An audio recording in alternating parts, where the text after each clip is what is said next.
Namaskar and welcome to NFL Masala. I'm your co-host Anant. And I am your other co-host, Rakshak. Welcome to Season 4, Episode 32 of NFL Masala, where we talk about all the latest happenings in the NFL with a little bit of spice. Well, first things first, everyone in the Northeast, please stay warm.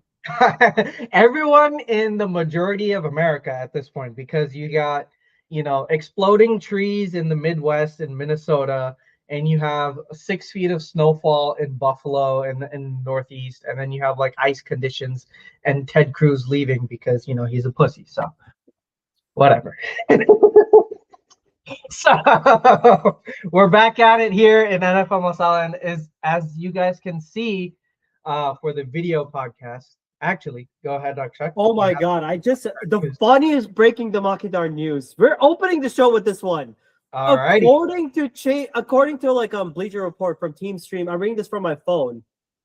Lifelong Buffalo Bills fan Maria Maisonette has started a Change.org petition to reinstate Sean McDermott. It has Sean McDermott. Reinstate Sean McDermott, and guess what? And guess what? It's up to 61,000 people signing. Oh shit! I'm sorry, but I just got the notification. I'm like, oh my God, this is insane. Where is Cam when you need him? Oh God, yeah. Yeah. But so for our video podcast or video watchers, if you guys have noticed, I have a friend with me here from the NBA journey. Dieter, say what's up, introduce yourself, give us a little bit of where are you from and whose team you're a fan of. Yeah, thanks for having me on, guys. My name's Dieter, by the way, from Chicago originally, so a huge Bears fan. Sitting next to still a good friend of mine. It's been somehow a year. Exactly. But also have some ties with Rakshak's team because I'm from my family moved to Philadelphia, so went to high school in the Philadelphia area. So do have a soft spot for the Eagles as well. So really excited to be here, and yeah, thanks for having me, guys. Love to talk football anytime. Alrighty, happy to have you here. And so today we are going to be breaking down what happened in the divisional round and then what will happen in the championship. Because as you guys know, whatever we say here is the word of God. It will happen. It will not fail. As you can see from fans of our two teams, we had hoped that we would meet in the NFC Championship, but obviously that didn't happen. For the NFL Masala Bowl, but alas, never happened. So we had a jersey bet. If in the NFC Championship, if we were to meet in the NFC Championship game, I would have to have a Jalen Hurts jersey, and I've been a big anti-Jalen Hurts guy for my entire podcasting career, and I would have to wear it for a week. He would have to wear a Reggie White jersey.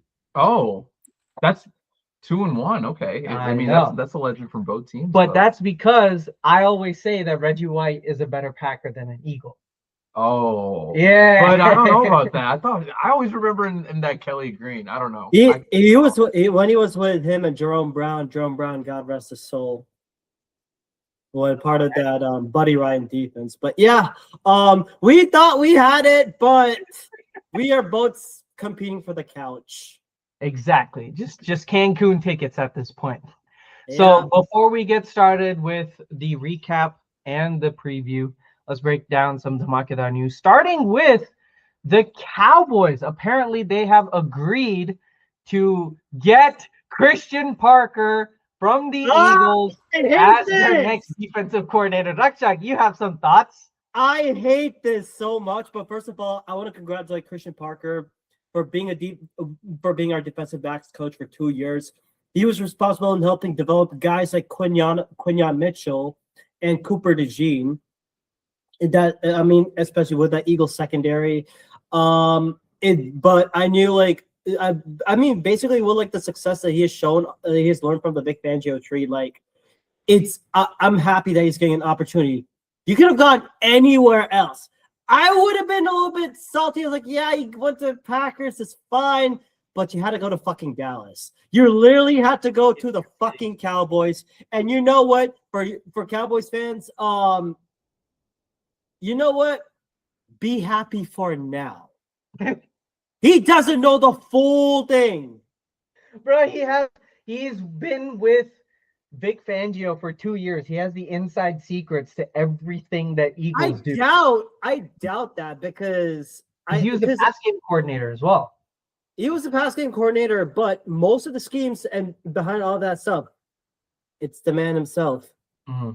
That's fair. And remember, we tried to do the same thing with Sean freaking Desai, and instead we replaced him with a half-ass pencil chewing motherfucker in Matt Patricia. And look where he's at right now.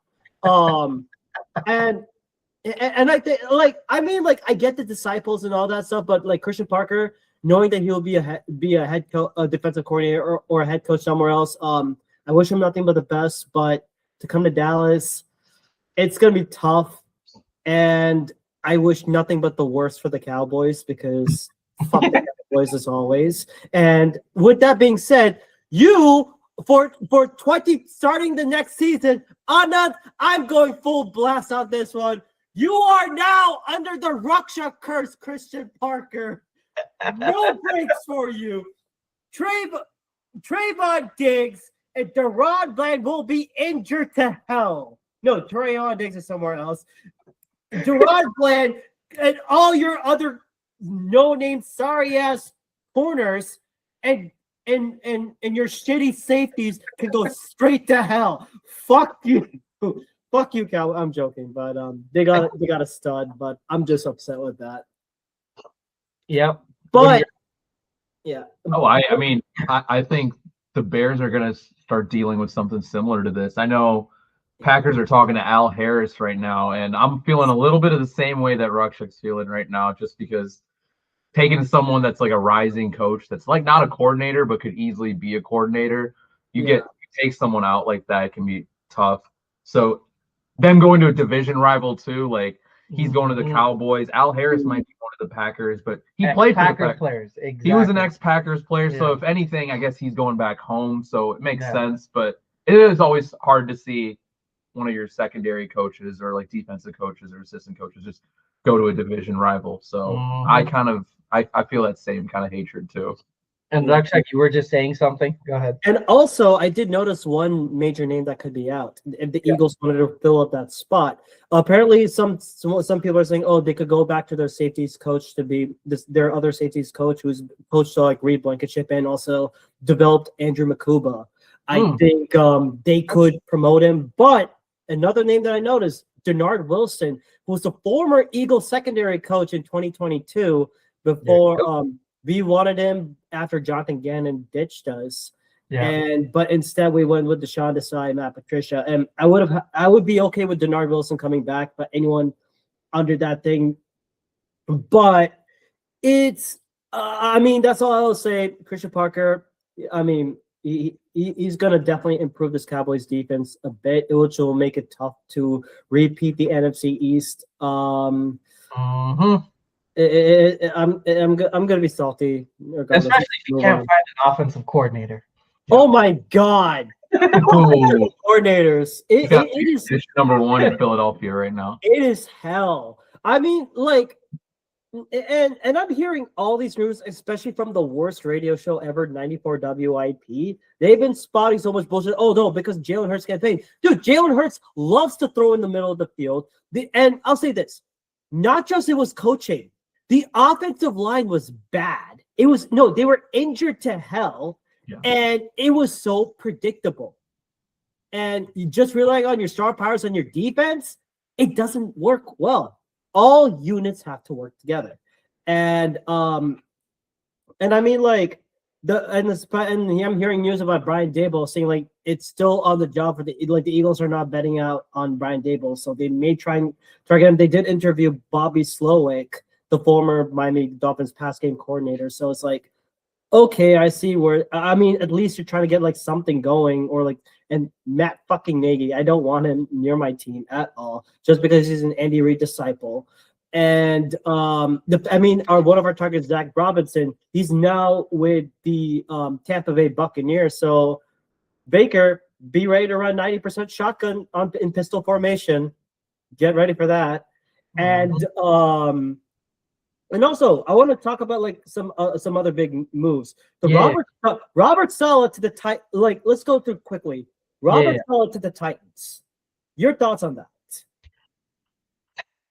They're making the same dumbass mistakes that they've made before. Like, we've seen Robert Saleh as a head coach. He hasn't really worked because obviously with the Jets, they didn't have a good quarterback situation, right? They had Aaron Rodgers, but he had the injury, and then they didn't really have a good backup plan because of that. So, like, he had to pick up what was essentially left over. Yeah. But the Titans also don't have a good organizational stability for someone like Robert Saleh to come in and like they're expecting him to become DeMeco Ryans. But I don't know if he has that ability or not. I think that he's just an excellent defensive coordinator, and we've just seen that example. Now, maybe he needs a different environment to become the head coach that they expect him to be. Yeah. And with Cam Ward there, hopefully that quarterback situation is resolved. But now it's up to Robert Saleh to pick a good offensive coordinator who's going to maximize Cam Ward's abilities. But also, it is heavily reliant on the GM, who is now a new GM, to provide the actual, offensive pieces for Cam Ward to become successful in. Yep. Because if the GM doesn't, then and the Titans get like a 5-win season this next year, is it Robert Saleh's fault? I don't think so, but he might be a one and done coach. And like the thing is, like, I've also heard like it was a 5-year contract that he's being offered, but there's also rumors if Brian Daboll does not get the Bills job, he might go to Tennessee. That's why I was saying like why the Eagles are like kind of doubting on it, but they're doing their best to like try and get Daboll back to get to Philly because he's working with Jalen Hurts. That if it's so like Brian Daboll goes and helps out with Robert Saleh, I think it'd be a very good and interesting combination, but you need to nail the draft and the free agency. I don't know who the GM for the Titans is. That's what we need to find out. And I'm sorry, Dieter, what are your thoughts on this? Yeah, I think you guys both brought in good angles. I'm going to look at it in the angle of who's going to take Cam Ward to that next level and who's going to pair Cam Ward. So I know we're focusing on Saleh, but I think the most important hire for the Titans is who are they going to pair with Cam Ward? That can come through the head coaching position, or that could come in with the OC. So when we see like Jaden Daniels last year, that came in through with Dan Quinn was the defensive mind, and then they also had paired him with Cliff Kingsbury. So, even though he was a defensive-minded head coach, at least he was married to the right offensive coordinator. And the Bears didn't get that right last time. They tried to go Matt Eberflus, defensive-minded guy, and then paired him with an OC that was just rewinding. And now they finally got it right, and they hired a head coach that was 2-1. So with the Titans, if they go with Saleh, it's great. But the problem is like, who is that next guy? Who's that offensive play caller that's going to be married to Cam Ward? We don't really know that yet. Daboll, I really like that, man. That'd be great. But it would be hard to not see him in the Bills. What do you guys think? Do you guys think like he ends up in Buffalo? I mean, the NFL is very incestuous, so he might honestly end up in Buffalo. Okay. I would not be surprised. But speaking of this, I think of course the Mike McDaniel OC to the Chargers. I know like his wife is from the LA area. It would be very interesting to see how two big egos with Jim Harbaugh and Mike McDaniel work, especially when trying to put in a hand with a quarterback who gets injured to hell. So you have to rely on two things for the Shanahan system to work. You need to have your O-line healthy. You need to have couple of things. Your O-line has to be healthy. Your QB has to be willing to change and also be healthy as well. You need wide receivers. You need receivers. I don't know who else is on that team other than Quentin Jefferson. Yeah. Other than Quentin Johnson and who else? Quentin Johnson. Oh, yeah.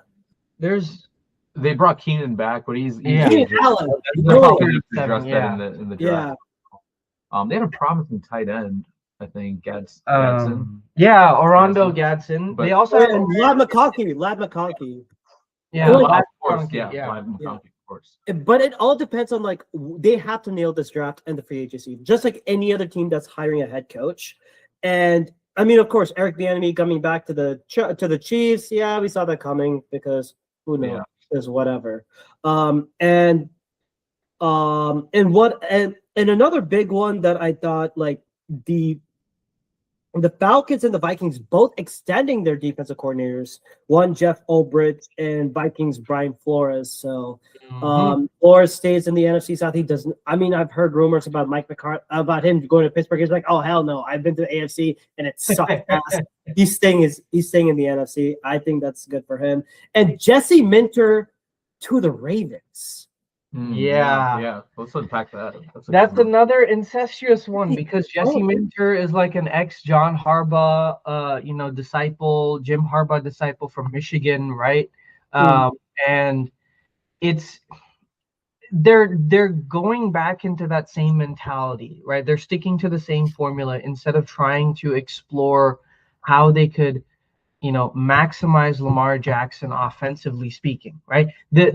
The big problem with John Harbaugh and the Ravens organization, the reason why they were willing to let go of him is because he refused to move on from Todd Monken as the OC. Yeah, and he was getting head coach looks too. So yeah.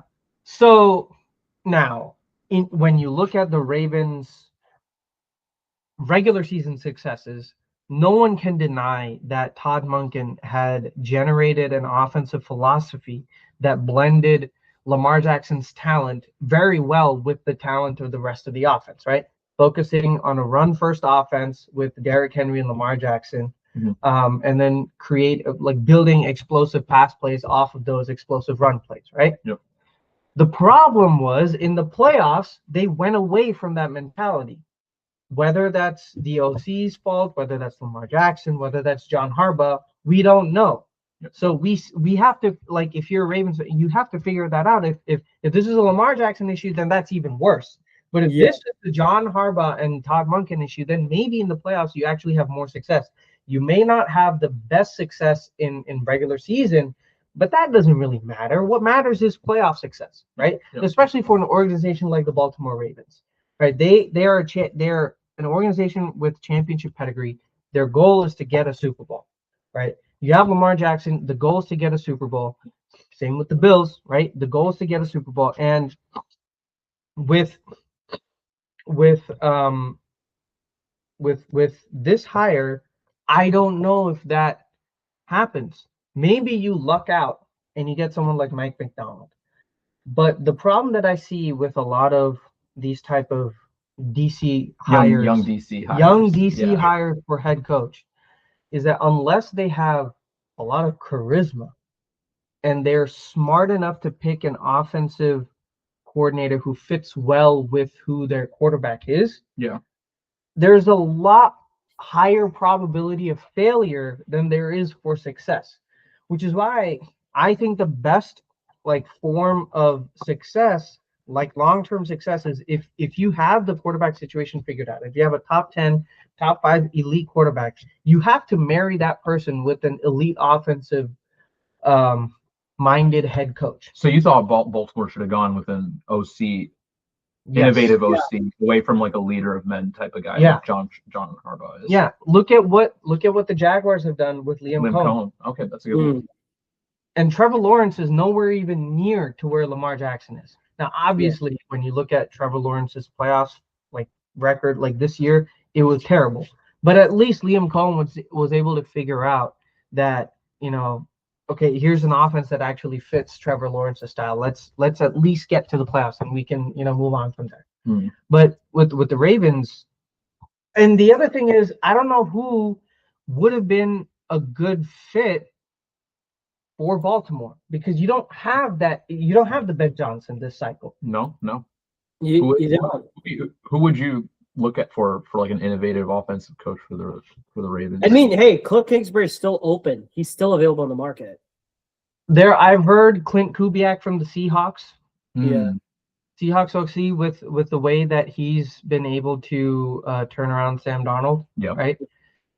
Without a very successful run game too. So It feels like this coaching cycle felt very defensive heavy for once. Defensive heavy, and the problem is a lot of these teams have, or at least some of these teams have, like established quarterbacks, and I think they might end up in a similar situation 5 years down the line after the prime of these quarterbacks. Mm. Yeah. Or they're just not making that marriage at the right time. Exactly. Yeah. They're not. And of course, we got to talk about the biggest fiasco, or I like to call it this the Kutcherov segment of them all. Mm-hmm. Buffalo, man. Whoa. Oh, yeah. Oh. We will talk about the game on what happened, but after this, Buffalo fired their head coach, Sean McDermott. Mm-hmm. And they did not fire the GM. They promoted him. They promoted Brandon Beane. And what's I find it really damning is them throwing McDermott under the bus and the Keon Coleman thing. If I'm Keon Coleman, I'm like, what the hell am I even doing here? I honestly think he should ask for a trade and go for a place where he can rehabilitate and get better as a wide receiver. And honestly, Buffalo had this moment, and we'll talk more about it like during the game. But like Buffalo had everything. They were at the highs of highs, and now they could sink lower and lower. I honestly think this could be a rebuilding year because I don't know who the hell's going to be their head coach. And I mean, if Brian Daboll even decides to be there, but hell, I don't think he should take the job at Buffalo. Honestly, I don't think so. Just because he's friends with Josh Allen, the way that the culture is right now, and throwing your players under the bus and saying like, oh no, this head coach like picked Keon Coleman. We just say, bitch, you're the general manager. You picked the players in the draft. Mm-hmm. Motherfucker. What stops with you? That's your responsibility. And I don't regardless of coaching input, right? Yeah. You have to, obviously, if it's a long-term tenured head coach like Sean McDermott, obviously they would have influence in certain players. And that's okay if they're the ones who are like, hey, I really want this player, right? Because I think, I know from the Packers standpoint, I'm sure there was someone in the coaching staff, whether that's Matt LaFleur or the offensive coordinator, who was like, or DC. It's like, DC. I really like this pass rusher. Yeah, this pass really rusher. Like this corner. Or like for Matthew Golden, right? Yeah. Like I really want Matthew Golden at this in the first round, right? Because he's a great talent. So in that scenario, you obviously have to capitulate as the GM, right? The thing though is you don't talk about it in public. Why are you airing your dirty laundry to a player still on the team? To a player who's still on the team, who's still on his rookie contract. 22 years old, 23 maybe. Yeah, like, who has not what does that do to a rookie player, first round pick? And he's not had a wide receiver's confidence. Yeah, funny enough. Yeah, if I think about it, this is rich. This is the pot calling the kettle black or the kettle calling the black. I don't fucking care about the idiom. This is the same team that skipped Xavier Worthy in the draft and went with freaking Keon Coleman. They have no one but to blame themselves on this one. Yeah. No, and also it's the owner who first instigated this whole thing. He was the one who right there. Yeah, Terry Pagula, he needs to shut the fuck up. Yeah. Sometimes these billionaires need to be like Jeff Lurie. Jeff Lurie doesn't say shit. He doesn't say shit. He let Harry Roseman be Jeff Lurie. Yeah. But I think it worked for Jeff Lurie because they got a Howie Roseman. Brandon Beane is no Brandon Beane, what? I don't know what he does. Like, yeah, but and not even that. So like, what do you do if you have an owner that has a GM that doesn't deserve to that GM doesn't then deserve you have to fire them. And you got to you have to fire them. You don't promote them. You don't promote them. Yeah, and that's all I got. So there's one more that happened. Oh Jeff shit! Hafley going Oh to yeah, I'm sorry about Miami that. Sorry about and that. being the head coach. I'll take the Miami perspective Yeah, go ahead. to Go ahead. start. I think for Miami right now, if you look at Brian Flores, that was the last success that they had. They just need a culture and identity shift. People just don't respect Mike McDaniel in terms of like it worked when they were winning and scoring points, but the minute things were going wrong, Tyreek Hill's hurt, Waddle, Tua's getting concussions, it starts to crumble, and all of a sudden he loses control of the locker room. So you need to come in with a guy that can hopefully gain that locker room trust back. They had Brian Flores for that. Maybe Hafley can kind of rally the like how he did with the Packers defense. Maybe he can do that with Miami. So if I was a Dolphins fan, I would be happy with it. His haircut's not the best, but like I mean, we can work on that. Like, have you seen the side-by-side picture of John Eric Sullivan and Jeff Hafley? Oh, the new. Oh, they yeah, are twins. They're there's a little movie twins. about this, Oh too. my goodness! Wow. But I mean, like I thought Miami would go more on the offensive side because they have all that star power. But going defensive minded with Jeff Hafley, I was kind of suspicious about it. But okay, well, what is it you're sharing? Oh, I'll share it here. Look at this. Yeah. They are the same. And then like one is just taller than the other, but they're just different variants. exactly The the same person. No, insert Spider-Man meme. Yeah. No, but also like if you've heard of Jeff Hafley's press conference, like introductory press conference, it is one of the best press conference you will ever hear. There's not a single stutter. He just rips like. And he knew what he was going to say. I didn't have a chance to catch it. He knew what he was going to say, and it was just someone who, it's like Dan Campbell, or someone who comes in with authority, with a vision, who knows, like someone who is going to rally the troops around. And that's exactly, as a Packers fan, looking at the press conferences between Matt LaFleur and Jeff Hafley, I was Is he the one that got away? Yeah, Jeff Hafley's press conferences were so good. But I mean, I'm gonna say you don't win games on press conferences. You don't win games on press conferences, but you do win the hearts and minds of players. Gotcha. And that is what Jeff Hafley did. He bought ownership from the players, including someone like Rashawn Gary, who has,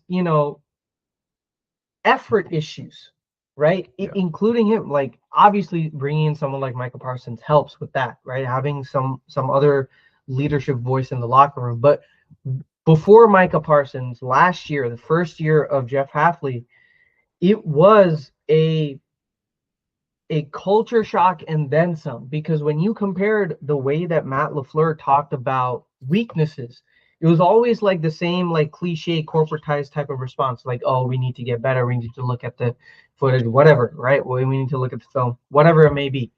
But Jeff Hafley had different versions of that. I mean, like, he was better at dealing with media questions, right, in a head coach way.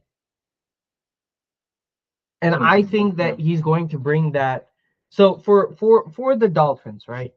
Like you said, they need a positive culture set. And this is going to be the last thing. He's the guy that switches it. Maybe he's the guy. Maybe he won't be the guy that sets them up for the future, but he's the guy that sets the foundation. Yeah. Could be a bridge coach, if you will. Yeah. And like gets them to that level spot, maybe playoff contention again, where they want to be. Exactly. Especially now you have the Patriots, right? Yeah. The Patriots are definitely, the number one team in that division now, with the Bills in disarray, and the Jets being the Jets and the Dolphins being the Dolphins, right? It seems like it's the Patriots division all over again. So you need someone who can come in and create at least some impetus for change. Okay. And I think Jeff Hafley can do that. He may not be successful with the offensive like coaching hire with a quarterback change. But with the way that John Eric Sullivan from the Packers again has been talking about the quarterback position, he in the press conference he was saying we're going to invest in the quarterback position every single year if we have to. What does that mean? That means like you're the QB coach, quarterbacks coach. Is that the no backups? Yeah, so it would be like coordinators. Exactly what the Packers did, right? With getting Jordan Love early in Aaron Rodgers' like tenure, considering and then that letting right? someone sit letting him and then develop, groom. exactly, groom. That's what we did with Malik Willis, right? We got Malik Willis for cheap, let him sit for a couple of years, groom, and then now Malik Willis is going to head out into the free agency market. I would not be shocked if Miami makes a serious push at getting Malik Willis because he has familiarity with Jeff Hafley, yeah. Familiarity with Jeff Hafley, familiarity with John Eric Sullivan, right? Who was in the Packers front office when they got Malik Willis, right? In the trade. Know that. Yeah. Okay. So he's from the Brian Gutekunst regime. So he knows Malik Willis. Yeah.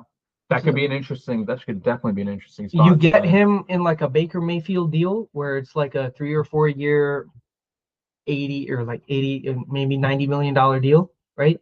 And then you draft someone in this year and potentially you draft someone else next year, right? Because you have multiple first round picks. Yeah. So I think this is, from a Packer sense, I really hated losing Jeff Hafley because I got sick and tired of seeing the same inconsistencies in Matt LaFleur's tenure. In the past 7-8 years, the playoffs results have been largely due to similar inconsistencies and similar hesitancies, whether it's the defense failing, whether it's the offense failing, whether it's just the special teams. It's like we're not playing as one team. We will always have a deficiency that costs us, but we don't address the change until it's too late. That is the problem. We spent an extra year on pass rusher, wide receiver. Mm-hmm. Pass rusher, wide receiver, corner. That's more Brian Gutekunst. I meant like in terms of DC, right? Okay, yeah. We spent 1, 2, what's his name? Oh my God, I forgot. I'm blanking out on his name. Joe Barry. We spent 1 too many years with Joe Barry as our defensive coordinator, even though he failed in the playoffs. We still retained him. It was only like very late, that we were able to get Jeff Hafley and move on from. And you're now fearing that the Packers might be holding on to Matt LaFleur a little too late too. Maybe, but yeah. So, anyways, that is it for the Makadar news. It's been a long run. Yeah. A lot of coaching changes to talk about. We still have some coaching changes to go for, but let's move on to the divisional round, starting with, you know what? Let's get the easy one out of the way. Niners and Seahawks. Love it. I loved it. I put the Ruksha curse on the 49ers. There you go. They got their asses kicked. You know what Seattle did? Let me see if oh crap. Do I not have it with me? Oh, I had a belt.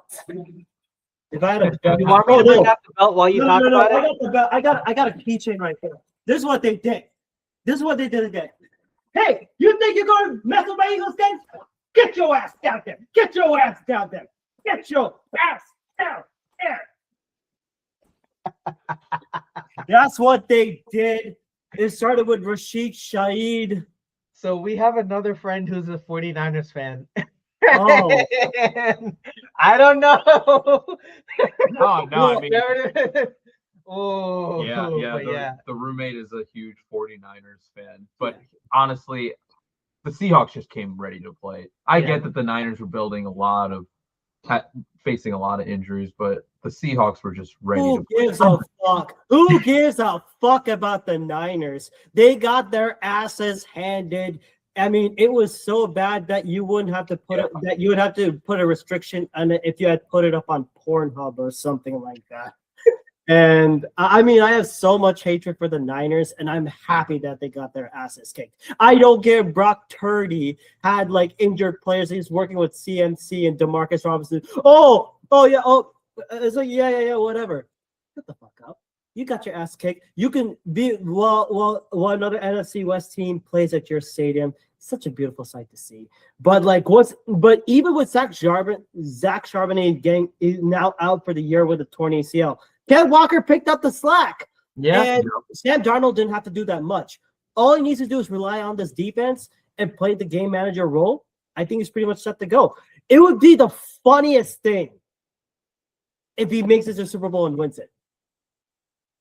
Nick Foles. Do you guys think that Sam Darnold is good enough to lead the Seahawks to a Super Bowl? Is he a Super Bowl winning QB? No. Can you guys picture that? Close your eyes. Well, he's a game winning manager. He could play a manager like role with the way that Clint Kubiak has done. As long as the defense is playing at a high level, playing consistency, more like we've seen managers win the Super Bowl. Yeah. Young Ben Roethlisberger. First, Joe Flacco. Joe Flacco's, oh my God, that's a great example. Yeah. Showed up in big time, prime time moments, Exactly. but for the most part, was a game manager. I mean, even if we've seen guys make it to the Super Bowl. So why not Sam Darnold? I'm still a little unsure because in my mind, I can't picture Sam Darnold franchise Super Bowl winning QB, but who am I to say? He's one step away from the Super Bowl, so you never know. But it's this defense though. It's all the defense.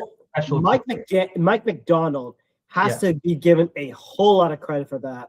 And I mean, what's even more crazy is I know a lot of fantasy owners are mad at Zach Charbonnet. He's like, hey, we had Kenny Walker. He went out for 19 carries, 116 yards, and has a hat trick. Mm-hmm. And it's like, why the hell was he being used a lot more? Now you have your chance. Mm-hmm. Now you have your chance. I mean, Cooper Kupp, Kenneth Walker. I mean, JSN, it's so bad that JSN only had 19 receiving yards. Cooper Kupp had 60 yards. Sam Darnold didn't have to do that much, honestly. And the defense, the defensive set they got with Devin Witherspoon, and Nick Emenwari. Holy crap! I said during the draft last year, this is one of my favorite picks for the Seahawks because he is such a versatile player, especially in the hands of someone like Mike McDonald, who was the DC when the Baltimore Ravens first drafted Kyle Hamilton during his rookie year. That's exactly who I thought he reminded me of. He's just a brilliant chess piece, man. Yeah. He's 6'3", 220, runs a 4.3, built like a linebacker, but roams like a corner. It is scary to line up against him. And honestly, it reminds me a lot of also Cam Chancellor, too, because he's a hard hitter. Oh, yeah. Speaking of which, next game, Cam Chancellor is the honorary captain. There you go. That would be fun. And I mean, also, you have to give credit to that interior line that they had. I mean, Boye Mafe, Ernest Jones, Drake Thomas, Tyrese Knight, Kobe Bryant, not the Kobe. That's Kobe, Caby. And you know what? There's one thing. A Cowboys made it this far. Tank Lawrence. Oh Lord.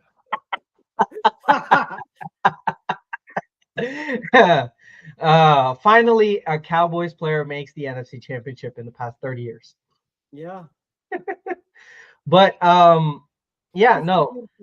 honestly, when you listed out the D line, not a single one was a star-studded pass rusher. I mean, they're all very good pass rushers, but they're not Micah Parsons or Myles Garrett or TJ Watt, right? Yeah.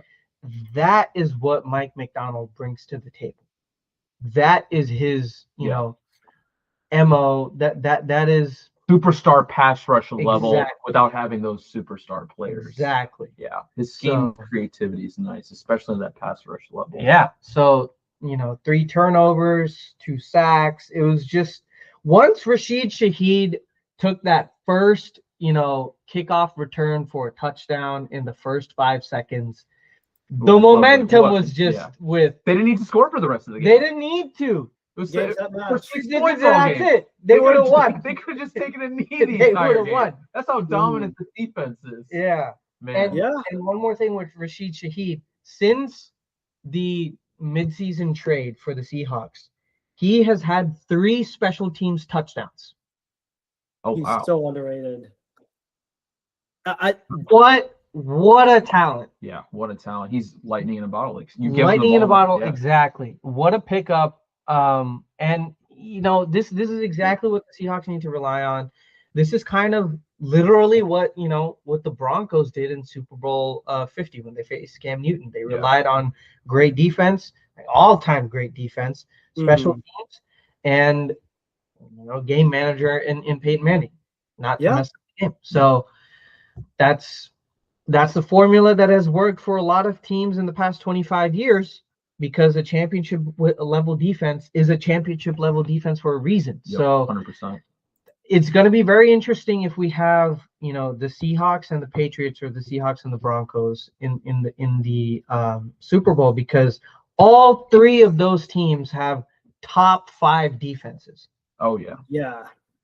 So it's going to be very interesting. 49ers. So, okay, this is the funniest thing that I've heard from the 49ers, okay? Apparently, there's a conspiracy theory that the 49ers players have reached out to their agents for, that there is a electrical substation not 100 feet away Oh my God. from Levi Stadium and from the practice facility. And the conspiracy theory that the players are telling their agents for, that we've seen on social media, is that the substation is causing advanced electromagnetic radiation to be sent to this practice facility, which is causing that uptick of injuries. And EMF radiation to weaken the player's soft tissue, contributing to high injury rates.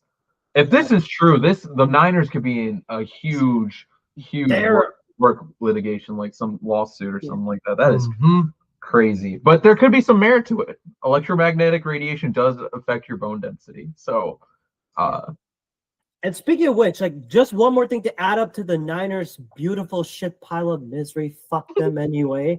Like, I believe in a press conference, John Lynch said that we're not sure, something in the words of, we're not sure Brandon Ayuk is in our future. Yeah. So there is that. I mean, they're in their own shit full of misery. I love it. And all righty. Let's move on to the other NFC divisional round. Oh baby. So we have Dieter here for Rams versus Bears. Let's talk about it. Take it away. No, I'll start off with saying the Rams. First of all, ton of credit for them coming into a cold Chicago. The talk of the town was, can a Sunnyside California team come into Chicago and compete? They competed. Sean McVay, 15th playoff opponent in 15 playoff games. He has literally faced the entire NFC in the postseason. Something has to be said about that. It was a dogfight, and the Bears also came to play. I gained a ton of respect for the team. They fought. There were some key missed drops that I saw. Roma Dunze in that first quarter, he hits that touchdown. We're not talking about this as a Bears loss. There were some miscues on the offense in terms of timing, but the last play, we can always go fast forward. But even before the last play, let's rewind. Some of the throws that Caleb Williams is making, I can firmly say after this year, the Bears have found their first ever franchise quarterback. And it is great to think that it took, I'm 29 years old, it took all 29 years of my life to finally see it happen. For the Bears to finally have someone at the helm on the offensive side. And now we know what our question marks are coming in for the season up ahead. But the Rams came out to play really well. There was that timely pick in overtime that I really think was more on DJ Moore not coming in and fully extending on that route and running it through. But overall, good year. Wish it could have ended differently, but future's optimistic. I feel pretty optimistic about the Bears. Haven't felt like this before. Yeah. I will say from a Packers fan perspective, this is not the same old Bears anymore. I definitely would not say that this is the 2014 or 2010 Bears or anything like that. This is a this is someone who is, you know, a force to be reckoned with, especially in the NFC North. You're smiling. I mean, you don't. I don't doubt it. He's never this nice. You're never this nice about the Bears. I love hearing this. I've never been this nice, but they deserve it, man. I don't know what to say. I can't, like, until we beat the Bears, I can't, I can't shit talk them. I cannot. For all the, for all the history that the Bears and the Packers have had, and the Packers especially in the past 10 years, it's not the same old Bears anymore. We have to respect that. And Caleb Williams, despite his flaws, and there are some flaws here, because he did have a couple of turnovers. Some of them, were not on him. But the thing with Caleb Williams is sometimes he plays a little bit too much hero ball, and some of those situations, like that play, the fourth, like that touchdown pass, the Cole Kmet. Oh my fucking God! What straight out of Madden. Masala Greatest this year. That's my Masala moment of the week. Other than it's the moment of the year, honestly. Oh, 100%. That top shot, Rashid Shaheed. Yeah. It was like an expected one, but that has to be the Masala moment of the week of the week and the year. Your nominee right there. So in that case, like, I think Ben Johnson is the right, head coach for Caleb Williams, because he's figured out, okay, we know what Caleb Williams is great at. Running out of the pocket and throwing on the run. Yep. He's amazing at it. You cannot bring this guy down because his escapability is amazing. The problem is sometimes his that pocket pocket presence and the ability to play from the pocket sometimes has to be cleaned up, which we saw early on in Josh Allen's career as well. And it took him a couple years to get better, right? It's having the right coaching staff consistently, which is what Tom Brady also talked about, right? Like, one of the reasons why he was so successful is because he had a very consistent coaching staff to help him improve year after year after year. Yep, having Bill like that. Exactly, having Bill, having stability. Most, like 99% of young quarterbacks don't get that, unfortunately, right? In the NFL, they're expected to perform from day one, and if they don't, then either they're wrong and they're a bust, or the offense or the coaching staff is terrible. And it's like there's a myriad amount of issues that could be the cause for a young quarterback not performing well. That doesn't necessarily have to be on them, but at the end of the day, they're the ones who are put under a microscope. So I think Caleb Williams, I trash talk a lot during the game. Obviously, it's the heat of the moment, but I do have to respect him, that he's a good quarterback, and he's going to improve. He's going to continue to make plays. Every time he got out of the pocket and made a play against the Packers, I was like, bring this fucking guy down, please. Yeah. And that's what you want to hear as a Bears fan, right? Finally, you have a quarterback where the opponent's fan is like, please take this guy down. Listen, I'm very familiar with that with Aaron Rodgers. There you go. You don't got to tell me about that. I'm just glad we got 18 playing for us for once. So it's nice. It's nice. So yeah. What do you think? I mean, like, the way that Caleb, like I said, like with Caleb Williams, his ability to move out of the pocket and make those ridiculous plays is like you have to say a prayer. It's like, please don't let the other guy catch it. Please have our defenders ready. But I think, like, with the way that Ben Johnson has forced Caleb Williams, like, hey, this is what you have to run. If you want to be a better QB, if we want to go to the next level, this is how you have to play. I love the fact that he's actually listening to it. And plus, being bolstered by a double running duel in DeAndre Swift and Kyle Monangai. Those really helped out. And honestly, DJ Moore and Roma Odunze is very unfair unless you have like two top CBs to go to pair along with. And Cole Kmet. And remember, the Colston Loveland pick. I questioned it, saying like, why the hell did this happen? I thought Tyler Warren should have been the Bears. Yeah, the Bears. I was dubious too. I am happy to be wrong. I was very happy to be wrong. he was shown to be like, hey, if Komet's out, Kozolala was a good blocking tight end, especially attacking the middle of the play action. Beautiful. And I just think like Caleb Williams, just don't jump the gun a little bit more. Take your time, go through your reads properly. And yes, hero ball is okay because you're doing a pretty damn good job at it. Just be aware. You can go. There's an easy way, and rely on your teammates. That's all I could do. Just follow your reads, make the plays, and I think they'll be fine. And Chicago, I think the thing now I know for sure the NFC North is going to be very, very unstable. I don't know if Chicago repeats. It's North all over again now. Yeah, I don't. And honestly, I would love to see the NFC North be a repeat, but like he said, it might be a. It's going to be a civil war, and I love it. Can't even count out Minnesota. I mean, listen, Michigan guy JJ McCarthy. Yeah, I don't know if I'm super high on him, but you have to give him the benefit of the doubt. He was out all year. Let's see him back. Kevin O'Connell is always a competent head coach. We'll see what the Lions do. They just got a new offensive coordinator as well. Yeah.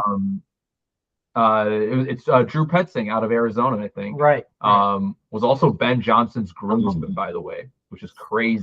Yeah. So you probably got the referral coach with Ben Johnson back in Boston College. So that connection was interesting. It's gonna be fun. The Bears the Bears, and then the Packers have reshuffling too. Micah Parsons comes back. No doubt, Matthew Golden's second year. We'll see if they're going to pair another receiver with them or not, or might go to the defensive route. Maybe like pair someone in the secondary or whoever it might be. Yeah. But there's just so many shuffle pieces with the NFC North. It's not one of those divisions where I think it's a clear cut division, kind of like the NFC East. The NFC East, I mean, is kind of the similar way. I mean, in chair. The Eagles are the only team so far that have repeated it. I doubt we're gonna win 20 years, I think, right? Yeah, it's been 20 since 2004, and I was an Eagles fan. I'm very old, by the way, guys, but I'm just but yeah, it's I mean, this is if it's based on pure competition, not because every team is ass, and that's where we're at with the NFC East right now. Y'all are in a fucking civil war, and I love it because it's what the fans feed on. And I think the Bears have a good future. Rams, Matt Stafford had a little bit of problem, but hey, when they ran the ball with Kyron Williams, good things happen. And I think that's what their success is, because I don't know if Stafford's finger or shoulder is okay at the moment still. And Puka Nacua, just stay off of Twitch. You'll be fine. Yeah.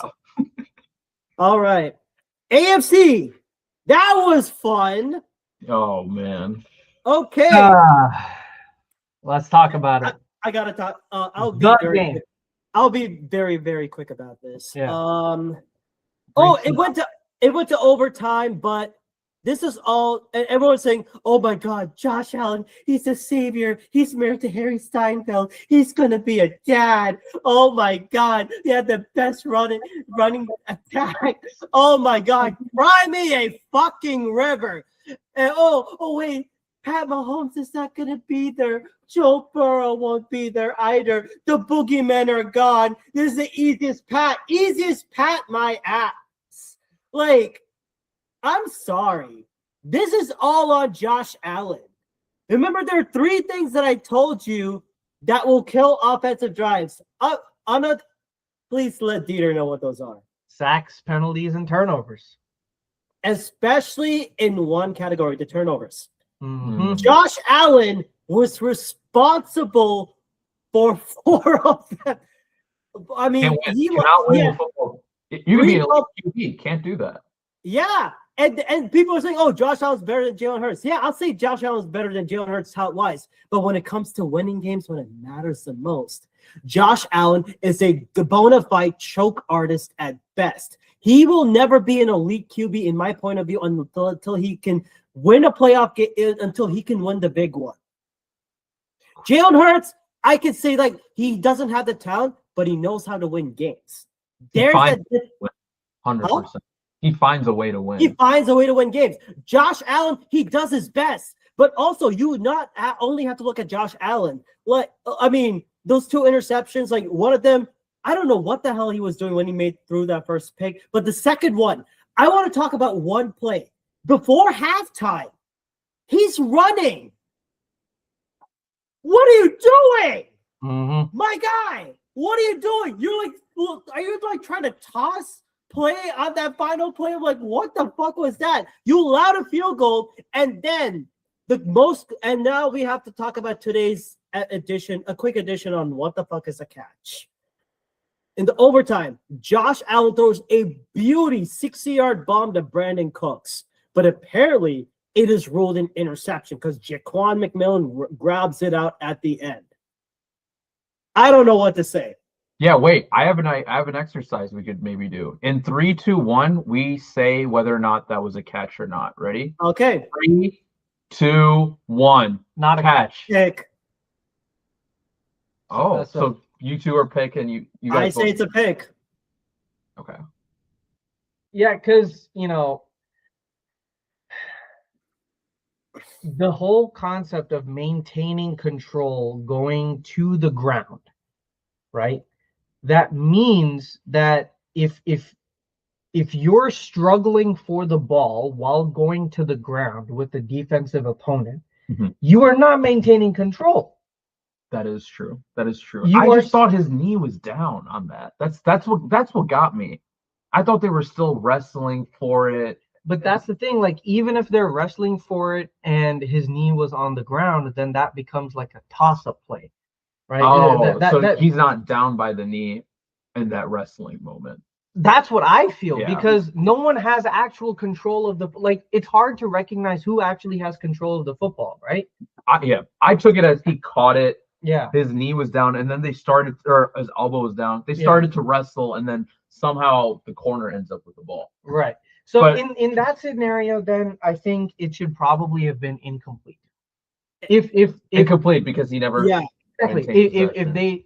If you never fully, but now this, supremely complicates the concept of a catch even more, which is why I said it was a pick, because who came up with the football after the wrestle? It was the corner. It was the corner, yeah. Right. So that's why I would say it's a pick. Otherwise, you would have to overcomplicate the process of a catch and say, like, okay, if you're going to the ground, but you're fighting with someone while you're going to the ground, then you have to wait until who actually comes out with the ball, kind of like in a rugby scrum, right? Yeah. And then whoever comes out with the ball, then it becomes an incomplete pass if it's not the other person. Yeah, we do that with fumbles too right now, I think. If it's a pile or something, who comes up with the ball at the bottom of the pile. It's not who touches the ball first in the pile, and then gets down by contact. Yeah, so it ends up being like a free for all. So maybe that's got to turn into a free for all too. Exactly. So maybe we have to institute that rule for the catch. But yeah, the problem is the consistency in the ruling, because there was a similar play in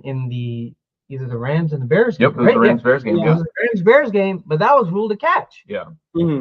So that is the problem that everyone has. It's the inconsistency in the officiating. Off season. It's a dead horse. It is not even a horse by now. It's a fucking skeleton. It's a fossil that we're beating right now. I saw this play. It's already been sent to the glue factory as far as I'm concerned. Huh? It's already been resent to the glue factory, even though it's already been sent in through glue. Yeah, exactly. Like, we've been talking about this for years and years and years, and it still hasn't been an issue. It still hasn't been resolved at all, right?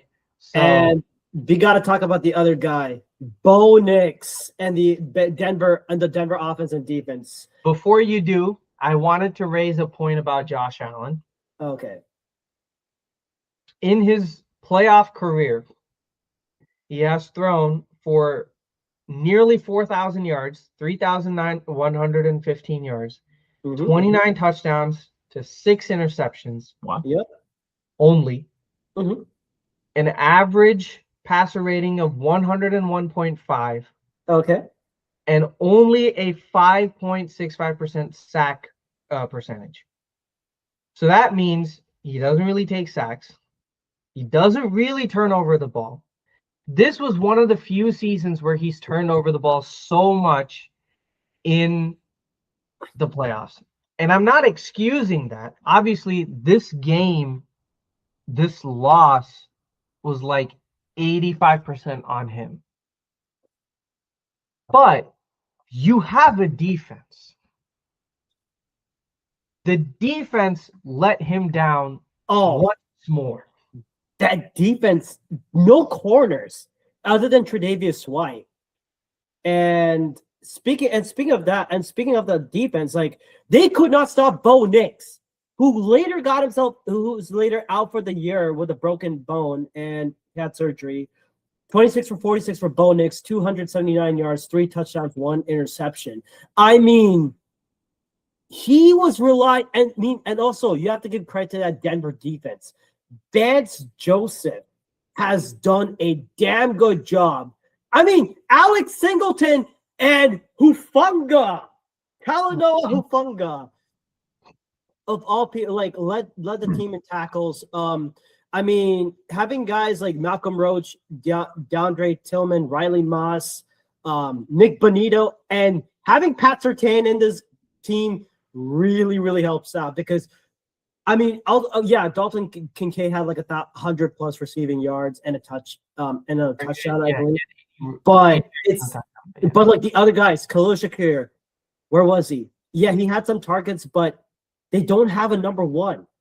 That's the issue. That's what I'm saying with Josh Allen, right? Like this goes back to Josh Allen and like that comment that you made about him not being an elite quarterback until he wins the Super Bowl. I think that's an unfair assessment when you compare with what Jalen Hurts has had to have. Like when Jalen Hurts has not had a good star-studded offensive cast, they have not won anything. Like they've not been successful in the playoffs. When Jalen Hurts has had a top 3 defense and great offensive weapons and a great offensive coordinator, and Jalen Hurts plays well, obviously it helps that Jalen Hurts plays well. And now when you look at Josh Allen's career, when he did have Stephon Diggs and he had a good offensive coordinator, he had a good offensive line, he was playing well. When you look at those games against the Chiefs, he was the main reason why they were even in the game to begin with. But guess who failed? The defense, who was coached by Sean McDermott. So when Sean McDermott was fired, I was not upset at it. Oh. I was upset at Brandon Beane not being fired because guess who built the roster that failed? Brandon Beane did. So you thought they should have just cleaned house? They should have cleaned house and brought in a disciple of either Sean McVay, Kyle Shanahan, or maybe not Matt LaFleur, but someone from that system, because that we know from, a law of averages standpoint, most of the modern teams have implemented a Shanahan style offense, right? Whether that's almost like 10 teams in the NFC have someone from like the Mike Shanahan tree. Yep.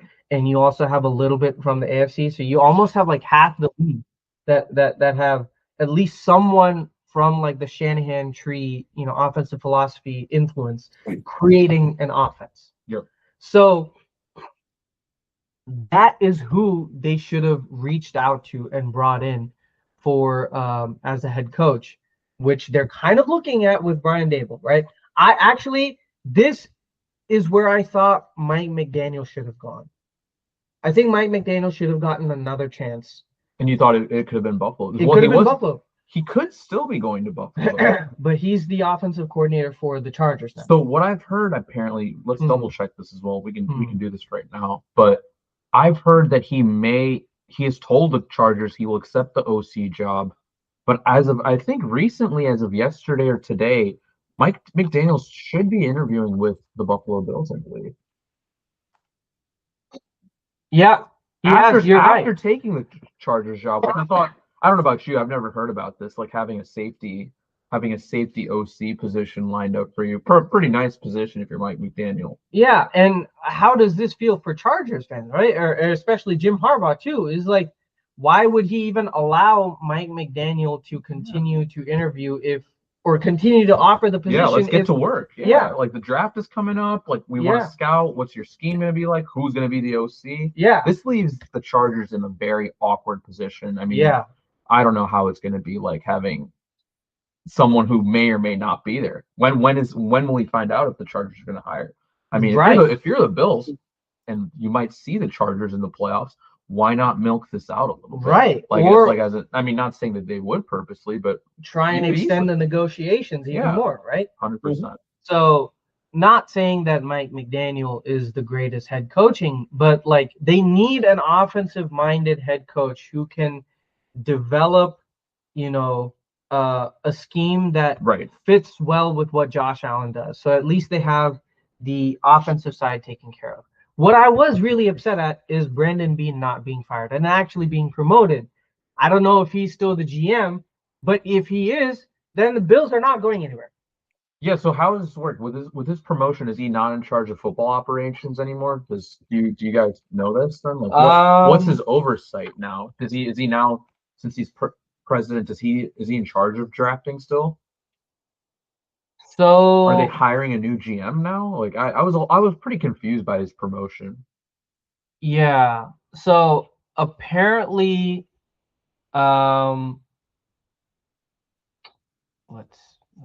this is not given. Because in a weird way, if he's promoted to presidential operations, but then is not allowed to be GM, that might actually, maybe optimistically speaking for Bills fans, that might actually still work. Because what if they get a competent GM and tell Brandon Beane, hey, you can sign off on things, but yeah. So why don't you continue talking about the game, Rucksack, while I figure this out? Yes. So I think like with the way that the Broncos played, it wasn't. I mean, other than like Josh Allen throwing picks, it was like Bo Nix took these opportunities and did what any other team would do. Like he attacked. I mean, the run game wasn't that effective from what we all saw, but I mean, yeah, James Cook may have had for like over 100 yards, and I mean, James Cook had more rushing yards than his entire Broncos team, with total of 70. And I think that's what they will need to focus on a little bit more. But Bo Nix, 226 for 46, 279 yards, 3 touchdowns, 1 interception. I think when it mattered the most, Bo Nix played, made the plays. Marvin Mims, 8 for 93. I think Marvin Mims is taking over Cortland Sutton as the number 1 wide receiver. And Lil Jordan Humphrey, of all people, is back from the dead.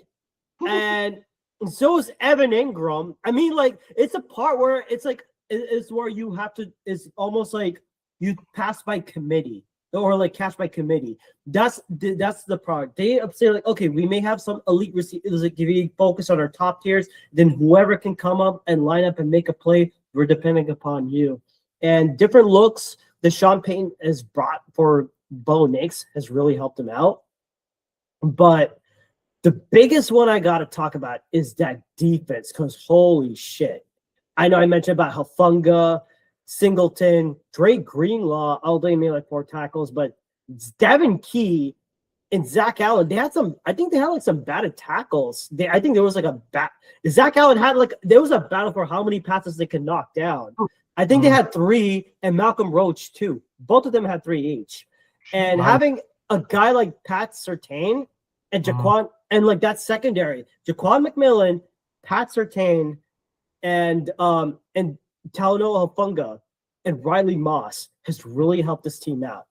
Now, this defense is strong. This defense is strong. Vance Joseph, hell of a job in this one. Yeah. Kind of faints with like that 2014, 2015 Broncos team. Just pass rush, secondary, linebackers. They've got playmakers all over the board. Everywhere, yeah. Like, Ruckship, do you see a downside on this defense? Is there any blind spot you see on the Broncos defense? I think the only downside I would have to say is, I mean, they're very opportunistic when it comes to that. I mean, like they're very opportunistic in like turnovers. That's what they feast on. If a team plays a clean game and they somehow don't show like any variancy, then Vance Joseph will be like that. Vance Joseph, we can exploit this offense. But if they show any slightness of deviation from any offensive scheme that they've traditionally gone with, then there could be a little bit of an issue. And also, it depends upon the quarterback now. But defensive wise, I just don't know. Maybe the linebackers is a little bit iffy. Yeah, but even me. Benito's strong too. So Benito and Trotman, like you put Benito and Singleton, especially when you put them in the edge, they do a lot of wonders. And but now the biggest part too, though, because like if you have a bad quarterback, I think bad quarterback, 3-and-outs, I think bad field position. All of a sudden, this Broncos team, special teams, like the Pats might be starting at their 40-yard line every time. That's 2 first downs and you're already in field goal range. Jared Stidham is now the quarterback for the Broncos against the Patriots in the championship game. Exactly. So, yeah. It's like you said, it's going to be very difficult for the Broncos defense to be consistently,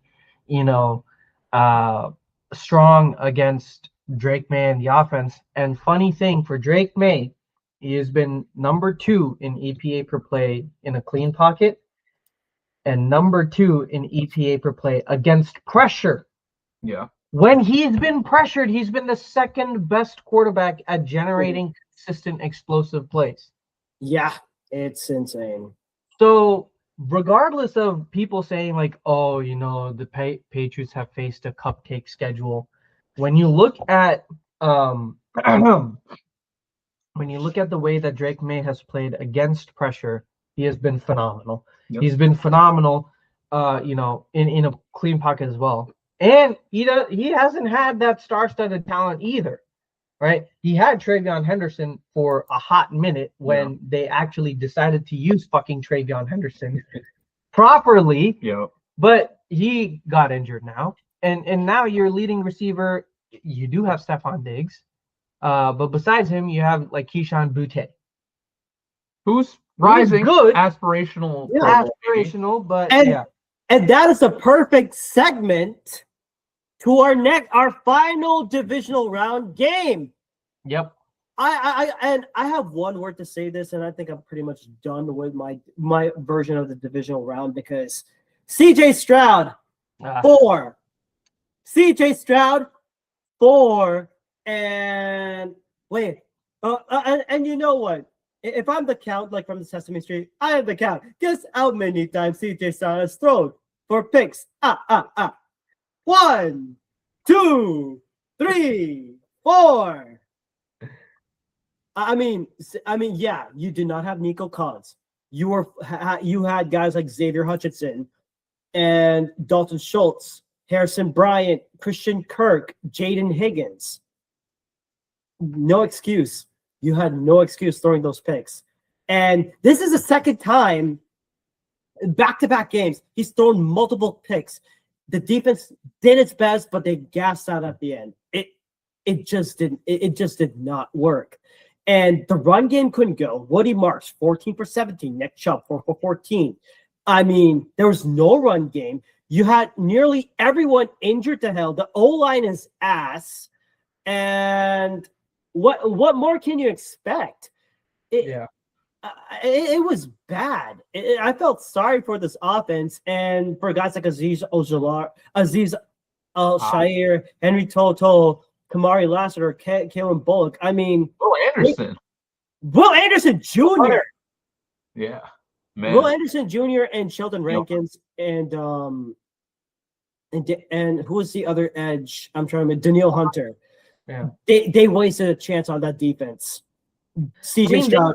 They still have this defensive core next year, but and this is the problem with having like a DC as your head coach. You have to constantly find a good offensive coordinator. Whether or not, if you have a bad offensive coordinator, then you have to keep cycling, and then your quarterback then suffers because you don't have a consistency in.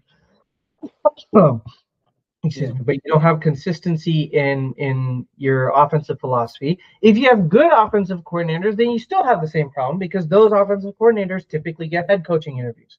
So then you still have to replace them. Yep. And sometimes, more often than not, that fails, right? To generate the same sort of explosiveness that you've had before. Key example being the Lions, right? So, yes, CJ Stroud has not performed well in the playoffs. And for the people who said like CJ Stroud was better than Jalen Hurts or Josh Allen or anything like that, he's not. But I think Jalen Hurts is a hard quarterback to compare because he's in such a unique, stable situation. Yeah. That is Despite the offensive Mhm. coordinator turnover, He's he is done still enough. in a relatively stable situation. He's not. CJ Stroud is not in the same situation as Jalen Hurts is. Now, CJ Stroud, yes, he did not perform well this year. This entire year, he didn't Yeah. perform well. Can I add something here? Go ahead. There's been a lot of talk about CJ Stroud ever since that rookie year. Mm-hmm. And Troy Aikman said this earlier, and I don't like agreeing with Troy Aikman, but he has not found his magic since his rookie year. We've still been chasing that elixir of who CJ Stroud was supposed to be, like based on his rookie year. They should put Davis Mills. They should put Davis Mills in the second half. Ooh. It could have given at least some momentum. Maybe It wouldn't have changed anything. But what are the optics that's on that? interesting. Yeah. Franchise QB, you're benching him in his playoff game. Maybe the Texans didn't want to deal with that. But honestly, if we're going strict off of performance, I don't know how you could look at CJ Stroud and be like, he should have played all 4 quarters. He should have been pulled. But it's his name is CJ Stroud, so you can't pull. You can't bench CJ Stroud in the middle of a playoff game. You look crazy. But he deserved to get benched. He deserved to get benched. I mean, he played ass. He was ass. Yeah, and while I do say that, he has a lack of support staff, whether that's not a good offensive coordinator, poor O-line, not a good running scheme, Drake May does not have the best talent around him, and yet he still continues to find ways to perform. Yeah, even though he took 5 sacks this game and that fumble, he played his. He did what he needed to do to win that game. But I want to say one of the best throws I've seen from Drake May. Beautiful fadeaway pass to Keyshawn Boutte. I thought that was it him or Demario Douglas? That was a dagger for me, and I love that shit. And Stephon, No, go ahead. Sorry. And Stephon Diggs, had himself a good game. And I also and what's even more and what I also really liked about it is like at the very end, Cardi B was blasting all those ESPN guys and say what's up and all that shit, all that stuff. I love that. And I thought, like, again, offense, Josh McDaniels. He's in the Josh McDaniels in New England is a different coach. He does good things. When he's somewhere else, he asks. That's all we know. And no, because he's very familiar with the Belichick system. Mike Vrabel is a Belichick disciple and a former player. Knowing that familiarity, what works for New England makes it easier for Drake May to work. And Drake May, he has stopped up a lot. And hot take, beat the dome moment. He's winning MVP. Wow, over Matt Stafford. Oh wait, over Matt Stafford? Yeah, it's really tough. He's going to be number 2 and number 1.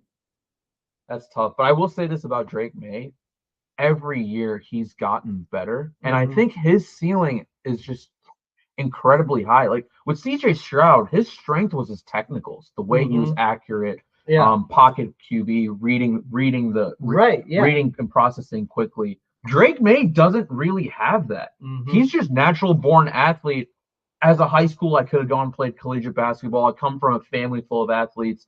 His floor is just so high. We forget that, like, he's still learning the game a little bit still. He is. Which is incredible to think about. And him being paired with McDaniel, who's seen young Brady as well and groomed him up. So seeing that as well with a veteran play caller who's won Super Bowls, you pair that with a leadership type defensive coordinator with Vrabel, who's been to the AFC Championship game. You pair him with now a young left tackle that protects his blind side with Will Campbell. Like Drake May, there's a lot to like about Drake May.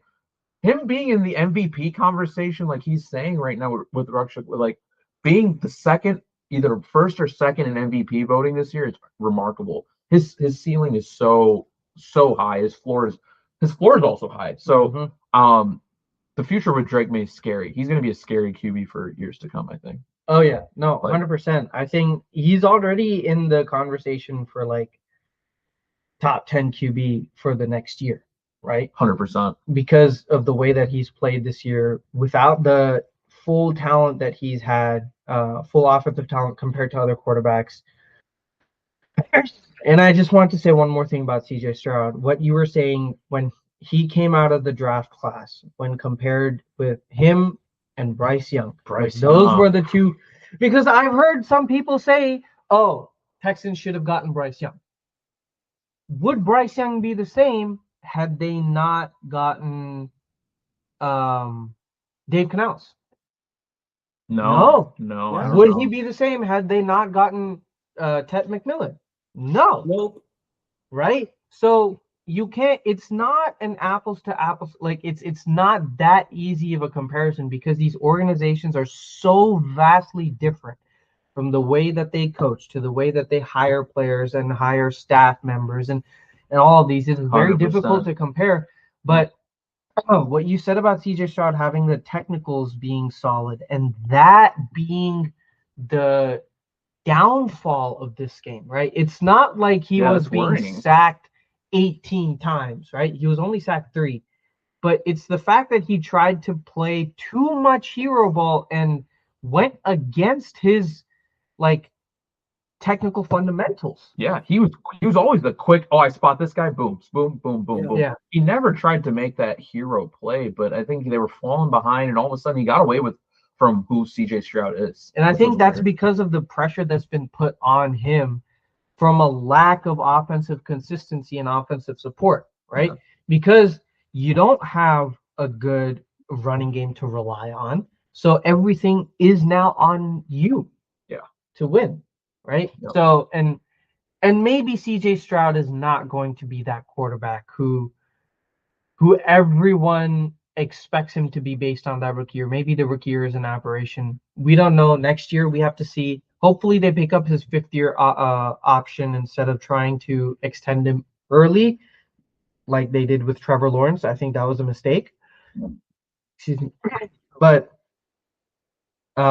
next year definitely is the evaluation year for CJ Stroud. Got it. No, It has to be. And for the organization, for the Texans organization, if they cannot provide a healthy offensive line and a good offensive coordinator to pair with CJ Stroud, we have to look at that organization now.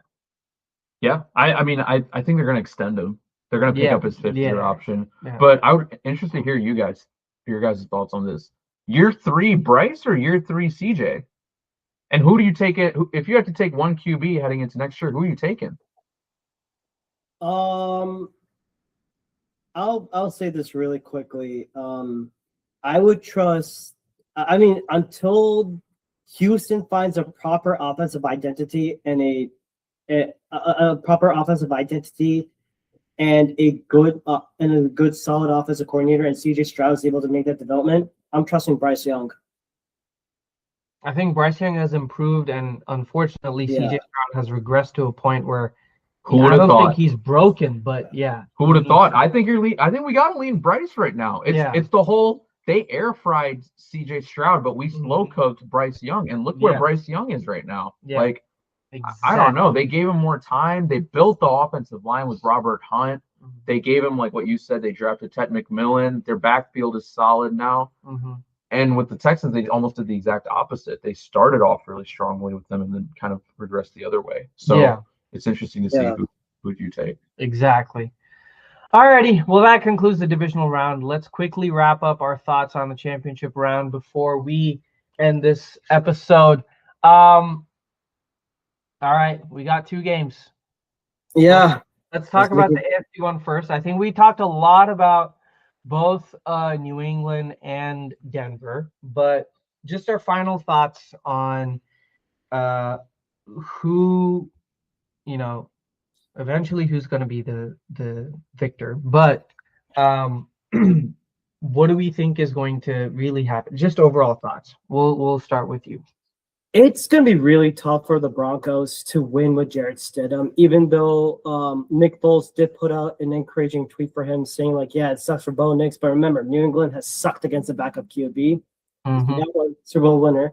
But it's just like I have to. I'm most likely going to lean on the Pats. It's going to be too much for Jarrett Stidham to handle, and the Broncos defense can only do so much. But the dam is going to crack. Mm. Drake May might go over 200 yards in this game. It'll be, and I think the rushing attack will be a lot more better with Travion Henderson and Ramondre Stevenson. And I don't think they may need to rely on the pass, and that's Patriots defense. Then once they're up ahead, Stidham's going to have a lot of pressure to play from behind, and Pat's defense is going to eat. My score, 20. It's going to be 27-17. Okay. Yeah, I mean, I also got New England winning this, but it is unfortunate. I think it's going to be a little bit of a lower scoring game, just off of respect of the Broncos defense. Like, let's take the Broncos offensive side, just on that side of the field, they're going to make it tough. I have it as a little bit of a lower scoring game. I don't think the Broncos score an offensive touchdown this game. Yeah. So I do think it's going to be similar 20. I have a 21-10. Or maybe if they do score a touchdown, it's maybe on that defensive side, or 21-6. So it's tough. I really don't see them scoring a touchdown. If they score a touchdown, it's going to be on a defensive fumble recovery or a pick six. Yeah. I don't see Stidham. I don't see Stidham moving the ball like that. So we'll go with the final score of we'll say 21-9. Okay. Fair enough. Yeah. Yeah, I just like you guys made the points. I can't pick the Broncos. It's just an unfortunate situation because with Bo Nix, I think the Broncos had a shot. I think they probably would have put one on the Patriots if Bo Nix was still there. But the other thing is like they don't even have a reliable running game because Sean Payton does not like to consistently call a consistent run game. No, he doesn't. So you don't even have that advantage for Jared Stidham to rely on, right? So the Patriots defense, Mike Vrabel is smart enough to figure out, okay, we know how to bottle Jared Stidham. We know how to bottle this offense. I think it's, with respect to the Broncos defense, I think it's going to be like a 28-12. I like that score. 28-12 because it's like field goal range, maybe move like 20 yards, probably get some, like it's probably close in the first half because the Broncos defense is not gassed. But in the second half, I think the Patriots like offense make adjustments and they score touchdowns and just like put the game and their away. defense is always going to be on the field. I feel like Broncos defense, I don't know, they're just going to always be higher because they're going to be on the field more. I think the time of possession, the Pats are just going to control it. Yeah, it's probably going to be like 40-20 or something. But yeah. All right, moving on to the NFC Championship game, Rams versus Seahawks. Ooh, this is going to be a tough one. I don't think we're going to reach a consensus on this. We'll see. Black Shark. Honestly, I mean, Matt Stafford's a better QB than Sam Darnold, hands down. But that Seahawks defense, they just destroyed the Niners. And I think like they do have a secondary to contain Cooper Kupp. I mean to contain Puka Nacua and Devontae Adams and Kobe Parkinson. It's going to be a close game, 28-21. It's going to come down to a defensive play or Rashid Shaheed pulling off some shenanigans. And I would not be surprised if JSN is involved more. I think last game he had like one passing touchdown and that was it. One receiving touchdown for like 19 yards. I think he's going to be seen a lot more. Expect a quick passing game for Darnold and more touches for Kenneth Walker because now that Charbonnet is not there, they can focus more on that. Okay. How did they do last time around? They won in overtime. Sam Darnold won 38-37. And then their first matchup. First matchup They was lost. Seahawks lost. yeah, Okay. Rams won. Yeah, it's really tough to see how they go. I want to hear what you think. Yeah. So it's honestly, so Rakshak, you picked the Seahawks, right? Yep. Okay, I'm picking the Rams. Not because you picked the Seahawks, but I'm picking the Rams because I trust Matt Stafford in clutch situations with Sean McVay in clutch situations. He's been here before. They've done it before when they've required a key, you know, touchdown or key situation to go their way. They've found a way in the playoffs to get that done. And the Seahawks, I just think that the Rams defense will figure out a way to shut down Sam Darnold. Because when you look at the first game that they played, the Rams won 21-19 with Sam Darnold making consistent errors. Yeah.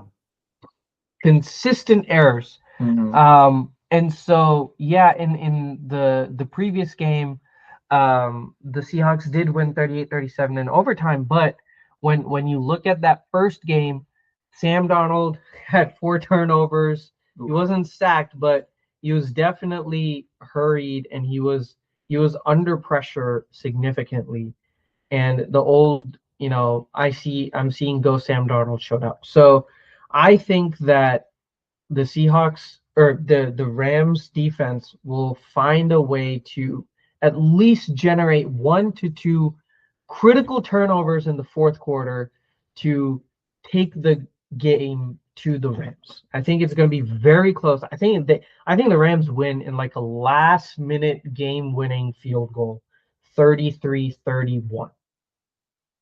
Man, that's a good one. And we've seen both of their past games really came down. One was overtime, one was 19-21. It's super close. Yeah. So I have a similar outlook. I have it 26-23. Okay. But one thing that I will say off of a game-winning field goal, I think it's going to just come down to a game-winning field goal, right? Mm-hmm.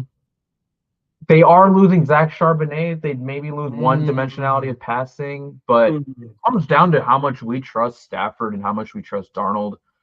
I know it's not a game of QBs, and the Seahawks defense is amazing, but I don't know. I'm coming off of seeing that Bears-Rams game. Matt Stafford is unbelievable. The vision that this man has to get his receivers the ball, and the way he's manipulating, he's just the smartest player out of the 22 every time he steps on the field. I felt Tom like Brady. it was Tom Brady. It was Aaron Rodgers. Yeah. There's certain players that you see, they're like, oh, wait a minute, this guy is smarter than everyone on the field. You leave him with a bad an exploitation. If the defense doesn't call timeout, he will find it and he will exploit it. Yeah. That type of cerebral IQ that Stafford has, I haven't seen that from other players. And I think he's the last one left. And I think that's a competitive advantage the Rams have that the rest of the 3 teams, even if they make it to the Super Bowl, don't have. Yeah. Stafford has that, and I don't think the other guys do. Yeah, because he's been to the Super Bowl. He's won the Super Bowl before, on the back of a great defense. And he's seen so many things that he's learned more about football than these other guys have been alive. It's just crazy. Yeah. Yeah. So one more thing, I think this is going to be a Davante Adams game.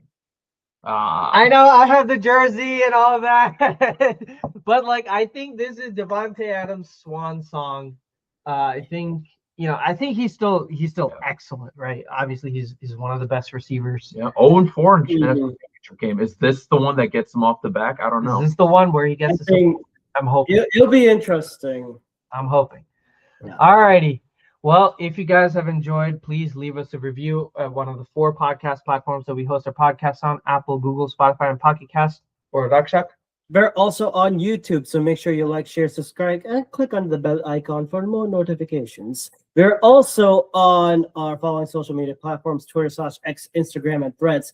All lowercase at NFL MASALA2022. That is at NFL MASALA2022. And I also want to give a great shout out to my friend Dieter for coming on. Thank you so much for providing all of your great insights. I hope we can have you again. Man, it's been awesome having this time here. So thanks so much for having me, guys. And love talking football. Where can they follow you on Instagram? Because we do this with all of our guests. No. Okay. Yeah. You can follow me at Deets by Dre. There you go on Instagram. Sweet. Oh, definitely check him out. Just hit him up. He'll be happy to talk football, and we'll have you back definitely for the NFC North division preview in the summer. That's for sure. Would love it. That would be an explosive game. But yeah, so that's going to be it for us. Thank you guys so much. We're going to hit you guys with their signature outro. If you want to say anything, if you have like a Bears chant that you want to do. Dude, bear down. Bear down. Go Pack Go. And fly, Eagles fly. Take care and have a good night.